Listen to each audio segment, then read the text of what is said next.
Depuis 2012, elle est devenue la première cause de mortalité évitable dans le monde. Et elle cause chaque année 10% des décès en Europe. Est-ce que vous savez de quoi je veux parler? Il s'agit de l'inactivité physique. D'accord, c'est bien, mais c'est quoi l'inactivité physique? C'est faire moins d'activité que les seuils qui sont recommandés. Soit 150 minutes d'activité modérée à élevée, comme la natation, la marche rapide, le vélo, ou 75 minutes très intenses, comme la course à pied, jouer au foot ou un cours de Zumba. Dans notre mode de vie actuel, elle est souvent couplée avec la sédentarité, qui est le fait de rester longtemps assis ou allongé pendant la journée. Il faut savoir que rester assis plus de 8 heures par jour diminuerait notre espérance de vie de 7 ans. Notre corps est fait pour bouger. Rester dans l'immobilité pendant longtemps entraîne des complications physiques, que ce soit au niveau musculaire ou articulaire. En effet, lorsque nous sommes en mouvement, nos muscles se contractent et se relâchent par alternance. Alors que si on reste immobile, ce sont toujours les mêmes muscles qui vont être contractés et les mêmes qui vont être relâchés, ce qui va entraîner des tensions et donc des douleurs à long terme.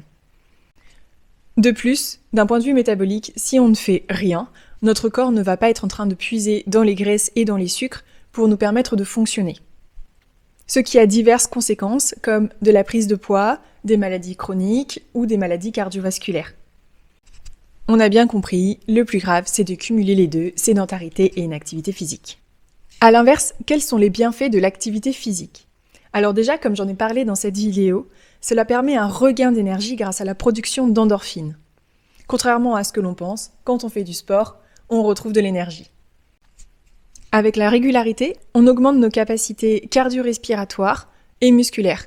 De ce fait, notre métabolisme devient plus performant pour brûler les graisses, et donc on brûle plus de calories, même au repos. Cela permet aussi une meilleure oxygénation du cerveau et une production de neurones supplémentaires. Donc, on devient plus intelligent. Notre corps a aussi un meilleur contrôle de notre glycémie, et donc on a moins de risques de diabète sur le long terme. Notre système immunitaire est stimulé, donc on tombe moins malade. Et enfin, moins de risques de faire des fractures ou des chutes en vieillissant. Ok, maintenant qu'on a compris tout ça, qu'est-ce qu'on doit faire? Déjà, on va diminuer notre sédentarité en étant un peu actif tout au long de la journée. Si comme moi, vous avez plutôt un travail de bureau où vous êtes devant votre ordinateur, vous essayez de vous lever 1 minute toutes les heures ou 5 minutes toutes les 1h30, 2 heures. Pour ce faire, vous pouvez mettre une petite alarme qui vous rappelle de vous lever. Et là, vous pouvez donc en profiter pour vous lever, aller marcher un peu, monter ou descendre les escaliers, aller voir vos collègues, aller vous chercher un verre d'eau ou une boisson chaude, et puis revenir tranquillement à votre bureau. Une autre astuce, comme j'ai à la maison, consiste à avoir un bureau qui peut se lever. Donc on passe 1 heure assis, puis 1 heure debout à travailler. Il est prouvé également que travailler debout permet une concentration plus importante et d'être plus efficace dans sa tâche. Autre chose qui vous arrive de faire peut-être naturellement, c'est de passer vos coups de fil en marchant. Le fait d'être actif permet de stimuler votre cerveau et d'être plus attentif à ce qui se passe dans la conversation.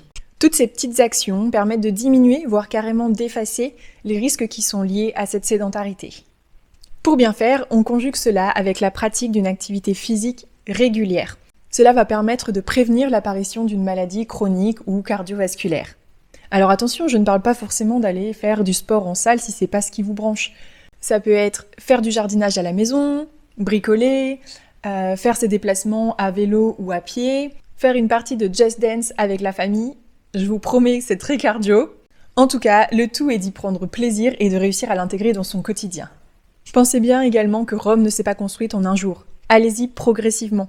Si actuellement vous partez de zéro et que faire 2000 pas par jour vous essouffle, ne vous fixez pas demain comme objectif de faire 10 000 pas. En passant, les 10 000 pas ne sont pas une recommandation de l'OMS. Il s'agit juste d'un slogan marketing pour vous encourager à plus bouger. Donc dans mon exemple, votre prochain objectif, c'est peut-être d'atteindre 3000 pas par jour d'ici 1 semaine, et ce sera déjà super bien. Ajouter 15 minutes de marche par jour permet déjà de diminuer la mortalité de 20%. Regardons les vidéos YouTube en marchant alors.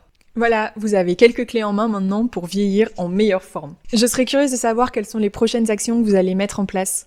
En tout cas, vous pouvez retrouver sur ma chaîne des vidéos de yoga pour pouvoir inclure un peu plus de mouvement dans votre vie. Et d'autres vont bientôt arriver avec des formats un peu plus courts ou un peu plus longs pour s'adapter à vos besoins. N'hésitez pas à me dire ce qui peut vous intéresser en commentaire. Et vous pouvez vous abonner pour voir les prochaines vidéos. Je vous dis à très vite!